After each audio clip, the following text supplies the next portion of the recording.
audience is about to shoot unscripted questions.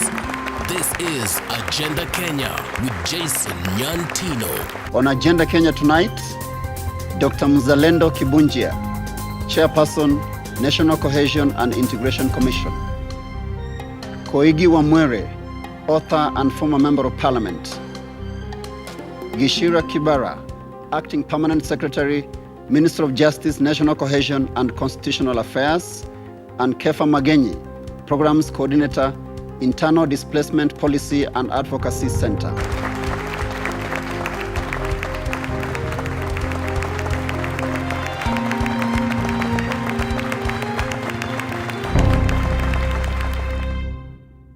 Thank you for joining us and welcome to Agenda Kenya this week. I am Jason Nyantino. Tonight on the show, we look at national cohesion and we want to focus on the track record of the National Cohesion and Integration Commission. I've got audience members coming in from different parts of the country, namely Mombasa, Naivasha, and of course, Nairobi. Welcome aboard. Our first question of the evening is from Olo Philip, who is a teacher. Philip, your question. What are some of the benchmarks that the Commission is using to judge one's expression as hate speech? And what is the Commission doing to promote free expression?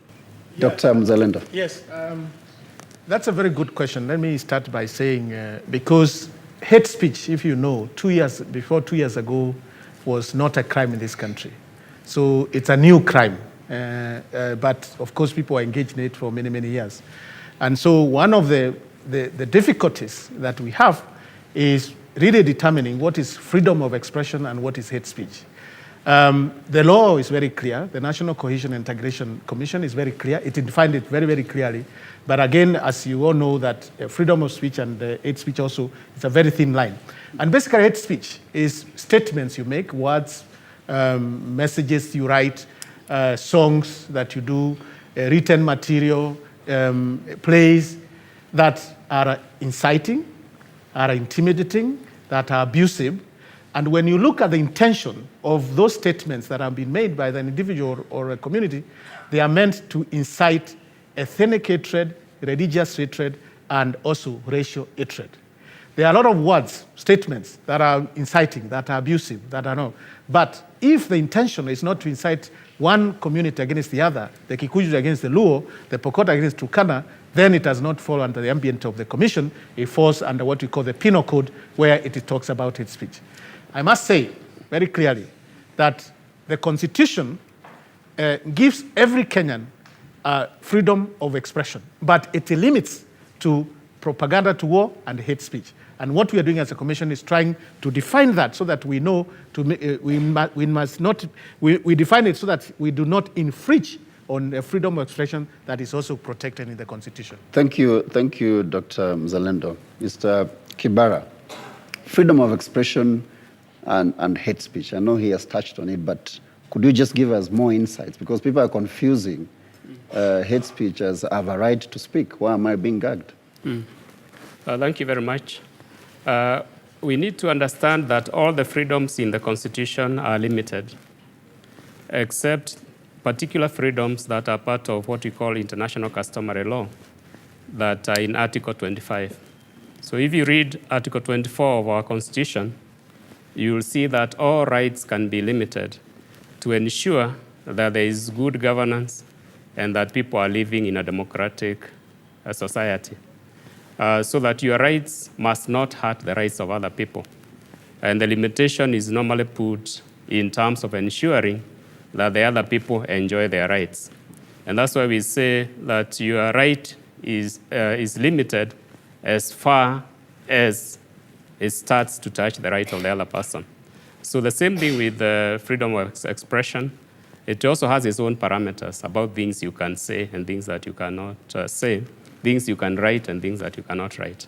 But maybe just to say, this will be much more clearer when the Freedom of Information bill is finally enacted. We have been working on that. We've heard of that bill for ages. We've been working on that. It was actually ready before the Constitution was promulgated, but as you'll appreciate, it now must be revised to accord with the new Constitution. And because of the deadlines that were there for various bills, it was not reached because we had to start with other bills. Mr. Kibara, if you were to explain to very ordinary, I know you're a lawyer by training, but to a very ordinary Kenyan, what is the thin line, let me call it like that, between hate speech and freedom of expression? What will you tell that person on the street? The thin line is how does the speech you are delivering affect the relationship between that person and the next person and that person and yourself? How does what you are saying affect the relationships? That is where hate speech comes in. Okay. When you are going to damage or poison the relationships Of another person. of another person, of another community, a community against another community, then you are already in hate speech. All right. And we normally use what are called standards of reasonableness. So lawyers will be able to tell you what's the standard of a reasonable man, you know. We do not use very extreme extents. Okay. Thank you. Honorable Koigi, do you think the NCIC, which Dr. Mzalendo heads, has done enough to curb this hate speech? I actually, much as I would like to think that it has done or is doing well in curbing hate speech, I would like to state that to me, the Mzalendo's commission is like a toothless bulldog. You sure? Yes, I'm quite sure, because we have had a lot of hate speech in this country, and it is increasing in amount as we get closer to the elections. Politicians every weekend are making hate speeches. Vernacular radios every morning are making hate speech. I don't know whether you listen or which vernacular radio you listen to. And I know tensions are rising by the day. We are now at a point where people in Muhoroni are fighting. I come from an area that is very sensitive ethnically, Nakuru, and I know that, again, tensions are high, and they are high because of hate speeches that people are making, even in the so-called prayer meetings. And Mzalendo cannot tell us that he doesn't know that this is happening, because he has his good 2 years. He must be hearing what is being said. I know he knows what is freedom of expression and what is hate speech. So my question is, why is he not acting now? Okay, thank you. Thank you before Dr. Mzalendo responds, Kefa, do you agree with Honorable Koigi? Yes, I agree with Mheshimiwa Koigi to some point, because definitely there is what is taking place in the country, and I think we have to gauge by what is going on and what is the past, what took us to where we are today. And I want just to paraphrase this, because of the recent past, I think we have seen some incidences. One is in Mandela, the other one was in Isiolo, and the other one was in Garissa. Currently, as he has said in Horoni, what's happening, the killings that's going on.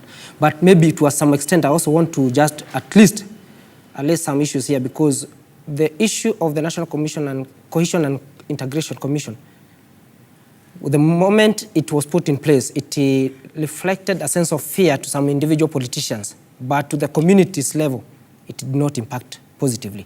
Because what we are now moving out from is the hate speech to hate feelings.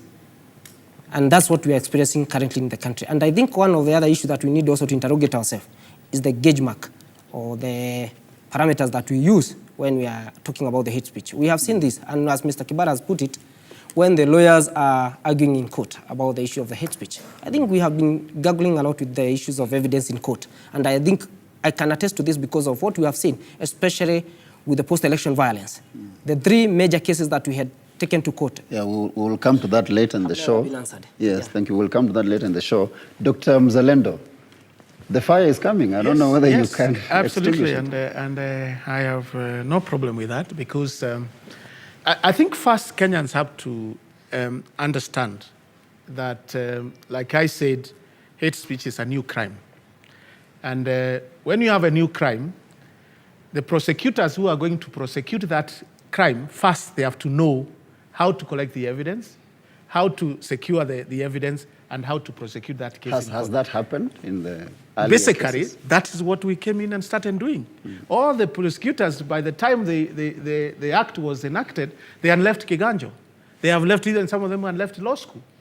So how do you now begin teaching these people and say, this is freedom of expression, this is hate speech? That is a task. We are training the police now, for example. We are training even the media itself.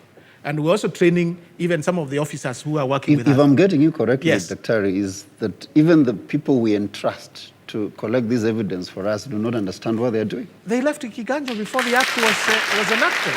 So they must go back to Kiganjo. No. What we have done is a crash program of training these officers and also bringing some of the experts from the jurisdictions that have actually prosecuted hate speech, particularly American and Europe, and train these people. We are doing a crash program. Just to be more specific, there was this case, the Alfred Kapondi, Honorable Machage, and Cecil, I think, Mrs. Miller.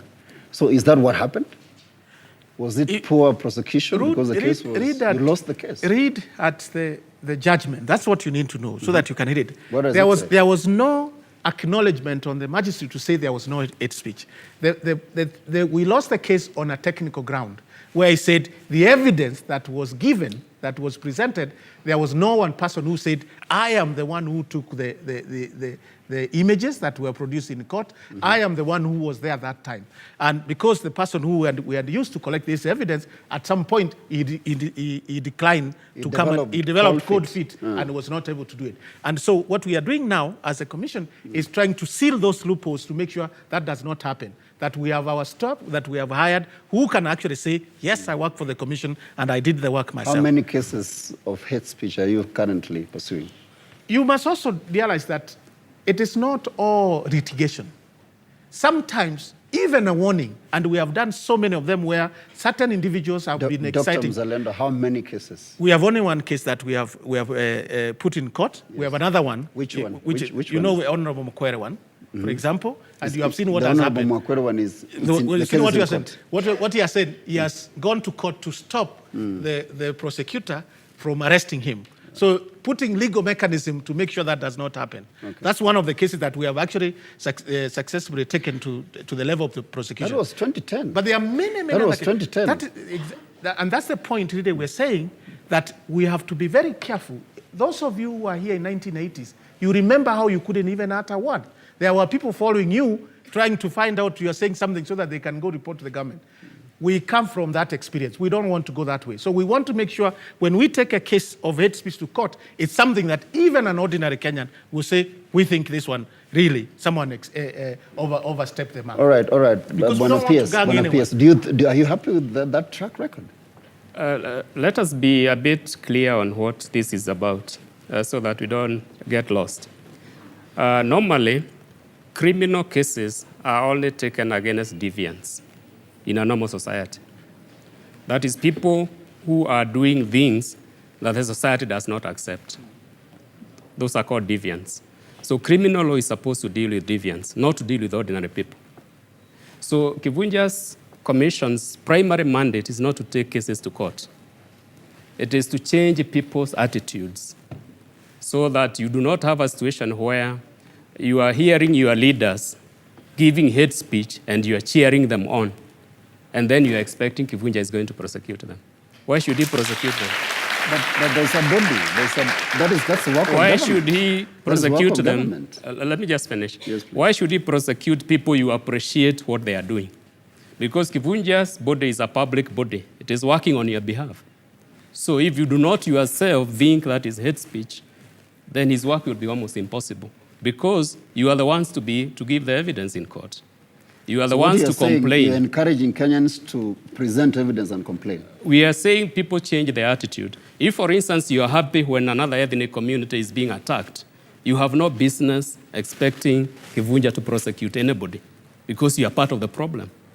All right, thank you very much. We must take our first break, but this discussion continues shortly. Stay with us.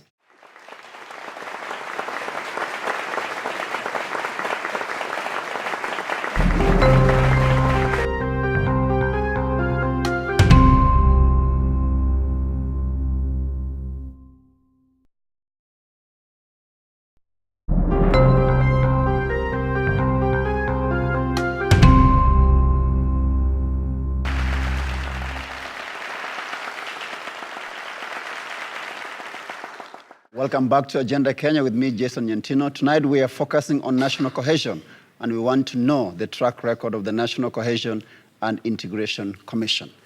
Honorable Koigi, just a quick one. Do you think the Kenyans now have trust in NCIC? Do they have an ally in NCIC? No, I don't think that a lot of Kenyans have faith or confidence in Mzalendo's commission.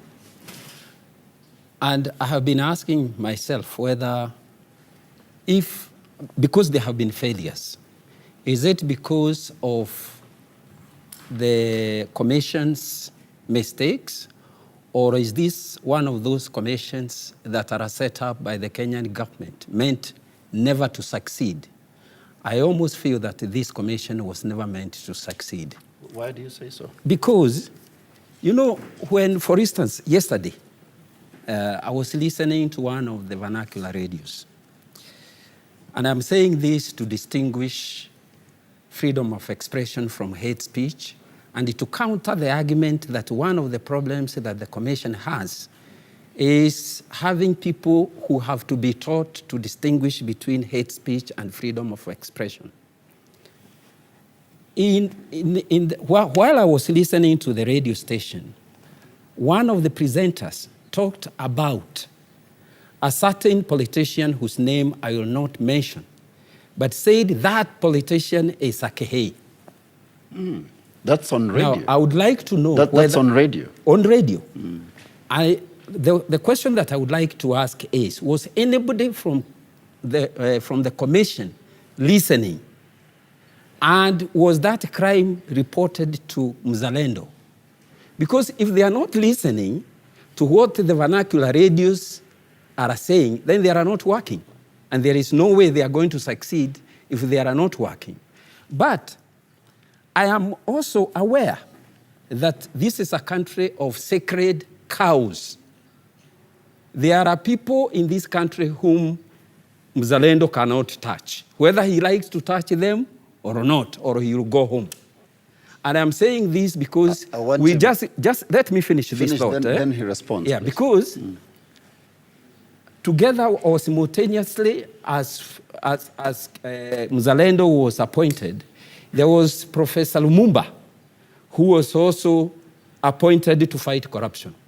And we know what happened to Lumumba as soon as he started trying to threaten people in parliament and in powerful places.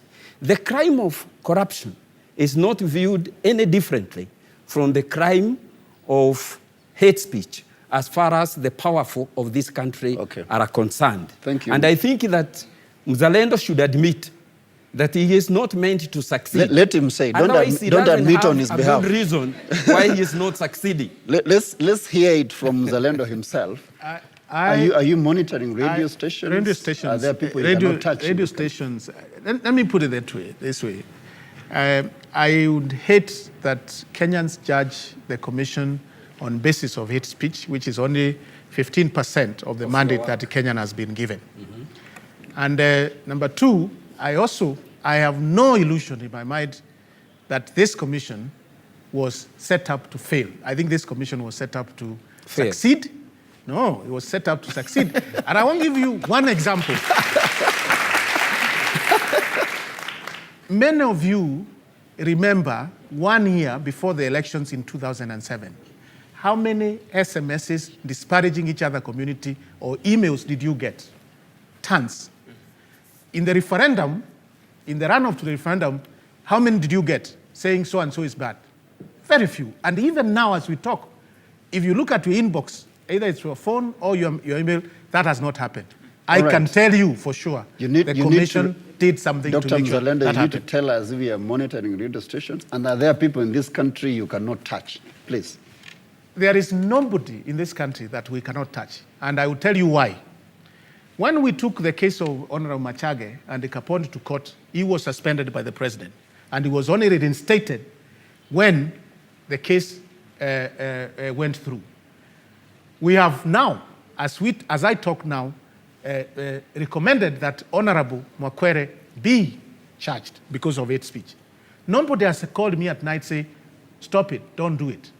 Are you sure they have your number? But they have their number. Yeah, And if when you see a minister going to court to ask the court to stop the police from arresting him, that tells you something is moving. But just- Otherwise, okay. in But previous just a times, he would minute, not have just a done minute. that. I need to give the PS chance to also respond because his government, the allegations that his commission is not getting the full backing of government, the judiciary is letting them down, the prosecution arm of government is letting them down.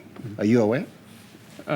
Not in the sense that you are putting it. The way I understand, the reason we did the Constitution was to reform all our institutions because we knew our institutions were too weak to deal with the issues of rule of law, democracy, and access to justice. And all these institutions, if you look at the police, if you look at the judiciary, they are all undergoing reforms. We will only begin to see real results after at least the substantial reforms are put in place. If you look at, for instance, the courts, we have put in a very progressive Chief Justice, but he is hiring the staff. You know, so surely until you give him a bit of time to see whether he will fail, you can't start accusing him of having failed. How much time is government asking for? We are not asking for time in the sense that there will be one time when everything will be going on. Things are going on.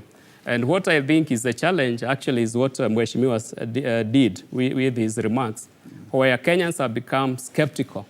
Kenyans have become apathetic. Kenyans have become cynical. And it's actually very popular for you to be cynical. In fact, people are actually even elected to political leadership because of being cynical. Thank you, Bwana. You know, so we must not be cynical. We must really play our role. All right, I need to take my next question of the audience from Ken Odongo. Yeah, you'll have time. Ken Odongo, your question, please. We are in an IT age, and it is here to stay. There is this Twitter, Facebook, which is doing a lot of hate speech. What are you doing to contain this? Right. Several things that we are doing. One of the things that we have done as a commission is set up a social media department where we have a number of IT specialists going through the net on a daily basis and informing the commission what is happening. We also have now, and very soon, we will have a meeting between mobile providers, telephone mobile providers in this country, CCK and other people, to make sure that hate SMSs, for example, and emails don't become part of hate campaign as we go to the elections. You must also realize that, that this technology is also a difficult thing. China was not able to control it. Syria was not able to control it. But that does not mean that we throw our hands up and give, and give up. Let me give you a good example where we have succeeded in one case.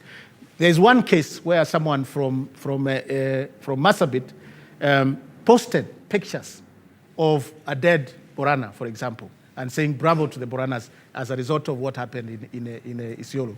We have been able to track those people and know where that actually picture was posted. There was also another case where... So is that person in court? Where is the case? We are preparing the bundle of evidence, and soon Kenyan will know that you are not safe in your computer, and if you sit there and start sending it messages. Okay. There's also another case, for example, I can tell you, where someone wrote very racist comments on Ras Nawara, who is a writer, a columnist in The Nation. We were able to trace this person to his house address in California, and we have given that information now to the Americans and said this person is using the safety of his house in America to incite us. So we are doing something about it. All right, Kefa. What this social media, IT crime, what do you have to say about it? Yes, I have to compliment something there because I wanted also to align some of the challenges that the Mzalendo Kibunja Daktari has been facing in the commission. I think the issue of complementarity has been lacking here. And I think as one of the person who come from the mainstream civil society organization, I think we have been doing a lot of work, especially with the grassroots organization and some of the people we network together across the country.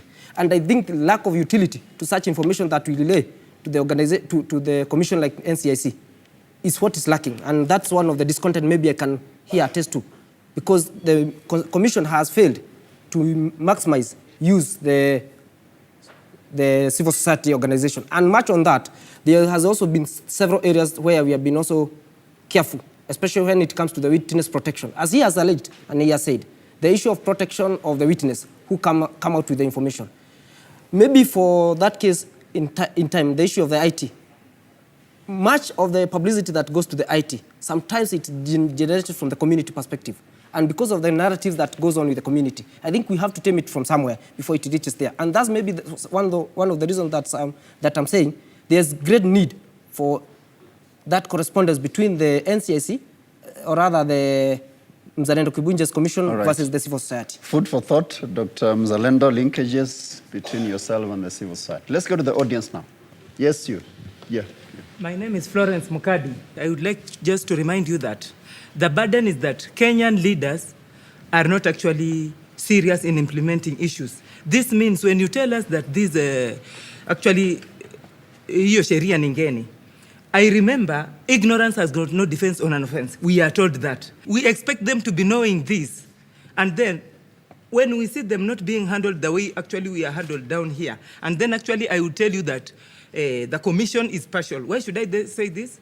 You had mentioned that Kapondi and so on have been handled in the other way. But what about when Uhuru Kenyatta was still Deputy Prime Minister?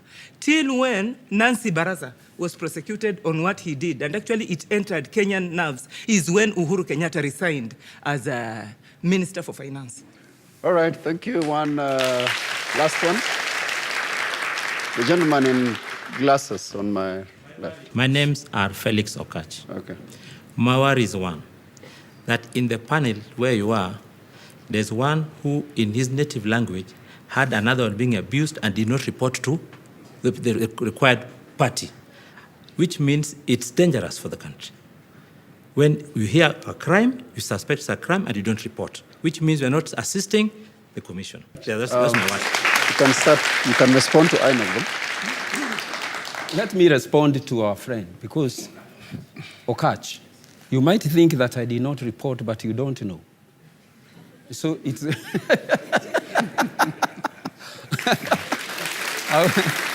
Did you report? But yes, did you report? Yes, I should report. And no, did you report? Yes, I did report. I did report. Okay. In any case, I have done more than reporting because I have announced it publicly. But the point I was raising here, I am not paid to do Mzalendo's work. I know I have my duties as a citizen, but my doing my work as a citizen does not stop me from having the right to question whether the commission is doing the work it is paid to do, which is to monitor these radios. Otherwise, they are going to destroy this country. But something that I wanted to raise, because I don't want Mzalendo to get away with it, it is the question of Makwere. Makwere made his hate speech a long time ago. And you just told us that it's only now that you recommended. What have you been waiting for? Why did you not take this man to court 3-4 months ago, almost 5 months ago? I suppose you are waiting for somebody to say, go ahead and do it. But for you to succeed, Mr. Mzalendo, to be quite honest, I think you need to be a rebel. You need to be a very bad man to this government. Are you inciting Dr. Mzalendo? Yes, I'm inciting him. I am deliberately inciting him. Because if he does not succeed, we are going to perish. So we must urge him to do his work and succeed. If he does not have the power to do his work, he should tell the audience, he should tell Kenyans, then we can clamor for him to be given the powers he needs to save this country.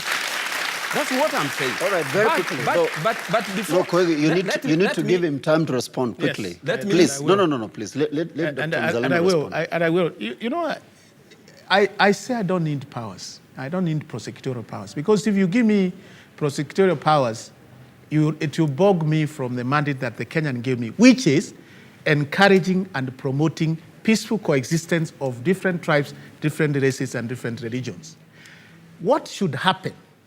The person who the Kenyan people have given that mandate of prosecuting should do their work. So that when I collect evidence, when I collect everything and take it to him or her, do your work. Why do I want to do work of someone else? I have taken cases to there. Some of them have gone to prosecution. Some of them are waiting on the line. That's all I need. Second thing, there is our commission as a very funny mandate. It has a carrot and a stick. And the carrot is, please, nobody is leaving this country. There is no Pokosi who will leave this country. Kisis are not going to leave Kenya. You must learn how to coexist. And I can show you how to do it. All right. But if you don't listen to that message, then I use the stick. Now, if you want me to use the stick every day, how will I tomorrow turn to you and tell you, please live together? All right.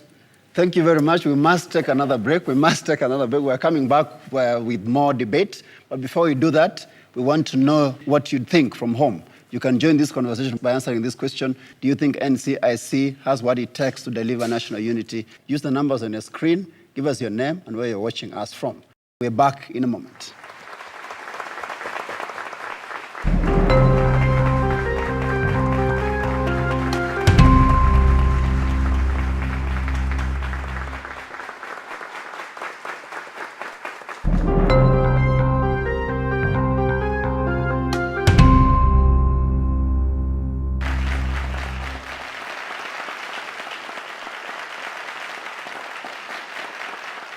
Welcome back to Agenda Kenya with me, Jason Nyantino. Tonight we are discussing national cohesion, and we are focusing on the track record of the National Cohesion and Integration Commission.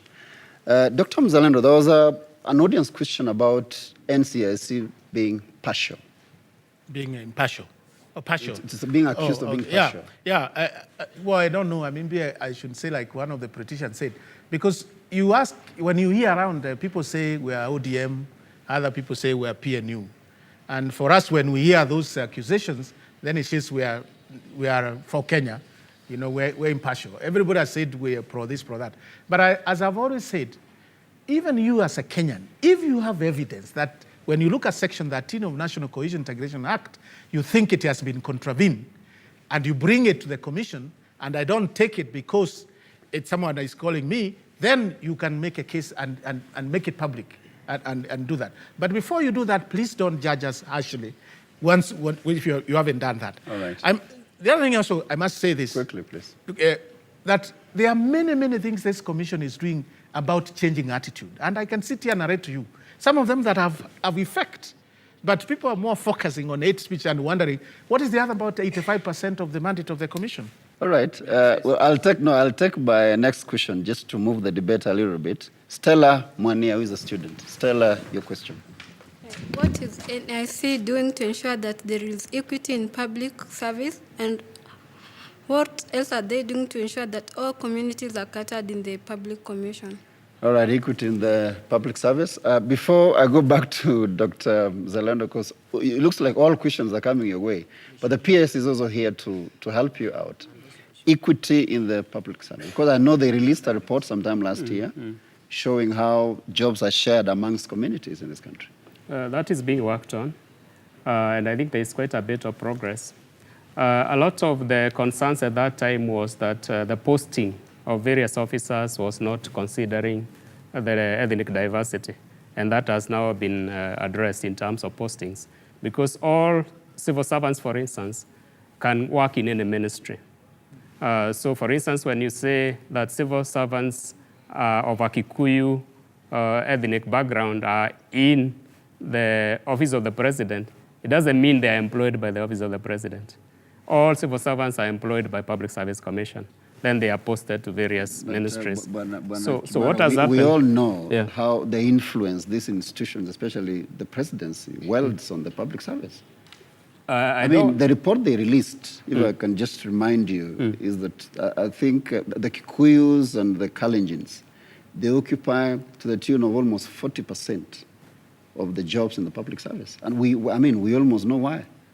And I think that statistics is, first of all, not correct. Probably he will give us the actual statistics. It is. That's what I have here. But let me say that issue is being addressed, because what was noticed, in fact, the ministries that were cited there, that they are not ethnically balanced, the ministers were taken by surprise. First, because they are not responsible for posting those people there. And those people can be posted in any ministry. Was this genuine surprise? Yes, very, very genuine. Because those who are posting were not considering the diversity thing. But because now it's a constitutional requirement, the postings are now being vetted, All right. and there is a lot being done on that. Okay, now before we go to Honorable Koigi and Kefa, Dr. Mzalendo, the PS here is saying what you released is not accurate. Let me just read it again. The figures in the last NCIC report on ethnicity in the civil service are alarming. The Kikuyu, Kalenjin, Luya, Kamba, and Luo account for 70% of all public service jobs. 5 communities. 5 communities, Yes. 70%. The big 5. Meaning 37 communities share 30%. Is that what you found out? Could you please confirm first? No, yeah, that's correct. 5 correct. communities. But also when you look at the population, we're not over it, they also come to 70%. So really, they may not even be wrongly there. Let me tell you what is important about that ethnic audit, and that's what we should be thinking. It is the statement that we made that actually, as a result of this audit, we know there is a crisis of exclusion in Kenya. There are communities who, even if tunasema serikali yetu, wanakuuliza yenu na nani, because not even one of them from their communities in civil service. Okay, that's fine. We know that. We know that. Yeah. What happened when Yes. you gave out this report? Is your work just to present reports and go home? Let me tell you what has happened. Very, very policy change. Yes. Today in Kiganjo, there are people with a C and people with a D. Because the government said the qualification to get in Kiganjo is a C. But we said there are communities, even if you look for C, you won't get it. You know what the government did? He said for those communities, we will lower the mark to D. Today, those people feel they are part of this country. All right. That is policy change that the government has done, Thank and we are you. very happy about that. Thank you for that and all the best. Now, Honorable Koigi, you have written on ethnicity in this country. Yes. Please give us an account. What do you think is what is the current picture and what needs to happen? I think the current picture is not a rose one. In fact, personally, I think that negative ethnicity has been on the rise. And because hate speech is generated from negative ethnicity, that's why we have more cases of hate speech, although Mzalendo is denying it. I actually believe that it is so. And it is so because look at what is the ideology of our politics today. The ideology, and I would like Mzalendo to deny if he thinks otherwise, the ideology of our politics today is negative ethnicity. This is what all the politicians talk, whether in coded language or open language. Today, Kenyans have ethnicized even the implementation of the Constitution. That I know is there, and it is becoming clearer and clearer. And the problem is going to become worse as we get into the counties. When the counties begin working as ethnic enclaves, where people from outside the majority community in any one county cannot get work or seek office. What solution? You have. Yes. But I just wanted to point out. Koigi, what solution do you have as a leader? No, I'm for negative ethnicity. The solution that I have is really what Mzalendo was saying. We need to change the mindset. But you change the mindset by understanding the problem. Yes. And even going to schools to teach people and to punish people. In Rwanda, if you propagate negative ethnicity, which they call the ideology of genocide, they will take you to prison. They will jail you. Right. Here, no one will do it. But what very quickly, I need to spread the debate. Yeah, very quickly. I will just point at 3 other places where quickly, I think please. that Mzalendo needs to address. We have also ethnicized the ICC trials. Something needs to be done because we cannot have a situation where communities act as if they are the ones who are at The Hague. All right, being the tried. second one. We have also ethnicized party alliances into ethnic alliances. That should stop. That must be stopped. Third one. We have ethnicized our campaigns and elections. That must stop. All right. To avoid post-election violence. Thank you, Koigi. Now, Kefa, the reports we're getting from Nakuru, the government resettled IDPs as a community instead of mixing the tribes as they suggested. This, according to them, could have been the best solution in ending long-standing differences. Are you aware you ran an IDP center? What happened? Very quickly. Exactly. that is an issue that is black and white. And as Mzalendo has put it, the issue of the ratio of the communities per se is also what is reflecting in the resettlement program, because initially during the post-election violence, at least there's a certain percentage of a certain community which was immensely displaced. And I think that's also the subsequent issue of resettlement that is taking place in Rift Valley. The only maybe the connotation that is there is where they are being resettled, because some of these areas are in contention, because these are some of the areas that have been experiencing conflict for some times now. So at least the issue of the root cause has not been addressed. And that's what now I come to the issue of Mzalendo Kibunja when he says that they have been using the carrot, because he has brought us to the issue of the carrot and the stick here. When he is using the carrot at the grassroots level, the audience, or rather the recipient of the carrots, sometimes is the wrong audience to me. What is the carrot? The carrot is the ingredient of what he gives to the people. He will explain to that. All right. Yes, maybe just to finish that, to finish that, because I think when Mzalendo Kibunja Commission comes to the ground, most of the people who always get the audience, or rather who participate, are the power brokers at the county level. Yes. And that's one of the challenges that we're having. Right. Secondly, there has been an issue of one of the commissioners, and maybe I'll just say this, yes, please, being biased in terms of the way he handles the community. Who is that commissioner and why? I think this has been alleged in the Nakuru County. And I think he has been transferred. Yes, when issues unless, come of course. No, Honorable Koigi, please give him time. Yes, please. Thank you for... Which commissioner is it? I think there has been an issue of Which Commissioner Lawrence Bomet. I think this issue has been alleged so much because he has been alleging the issues of ethnic imbalance and all that. I think sometimes when the commission is doing its work, it is important maybe to also be gender sensitive as much as also we are also being ethnic sensitive. All right. Dr. Mzalendo and the government, I'll give you a chance to respond to that. But let me go to my audience. Gentleman right in second row. My name is Akemboy Gilbert from Kericho. I would like to agree with Honorable Koiki on principles. And I would like also to interject on the issues on the chair, NICIC, on how to handle national cohesion. I would like to give a repute on the process, or rather modalities you're using. Of late, you've been using elders in terms of doing national cohesion, and you've left out the issue of youth. Youths are the major stakeholders in this country. Thank you, Kemboy. Your point is made. Dr. Kibunja, please respond quickly. You know, this is what we are... I should have got a chance to describe what, as a commission, what do you see as national cohesion? So that then now you see whether that, as a commission, we are contributing towards that. And for me, national cohesion is where you have members of the same community engaged in a common enterprise, have shared challenges, and have equity in opportunity. Now, if you ask yourself, as Kenya, what are the common enterprises we involved? Several of them.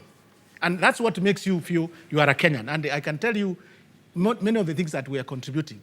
Regarding elders, for example, yes, we've been using elders, but we're also not excluding the youth.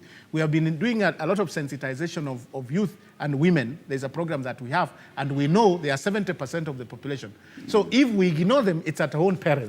And I can tell you, as a commission, we have no intention to do that. And that does it for this week's edition of Agenda Kenya. I thank my panel, my studio audience for that wonderful, wonderful discussion, and to all of you at home for watching. Remember, you can join this conversation by texting your answer to this question.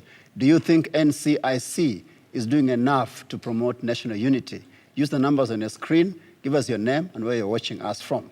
Remember, you can also extend this discussion on our links on Facebook and also Twitter. We'll do this again next week. Bye-bye.